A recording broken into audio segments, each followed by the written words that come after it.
Restoring sending privileges on your Capital One account can be a straightforward process.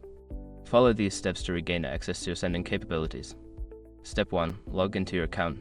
Visit the Capital One website or open the mobile app and enter your login credentials to access your account. Step 2. Navigate to Account Settings. Once logged in, locate the Account Settings or Profile section. This is usually found in the menu or under your account name. Step 3. Check for notifications. Look for any alerts or notifications regarding your sending privileges. Capital One may provide specific reasons or requirements for restoring these privileges. Step 4. Follow required steps. If there are instructions provided, follow them carefully.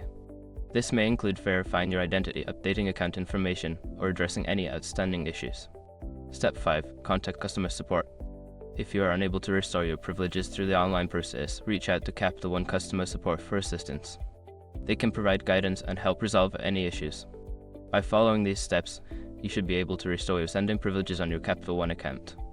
If you encounter any difficulties, don't hesitate to seek help from customer support.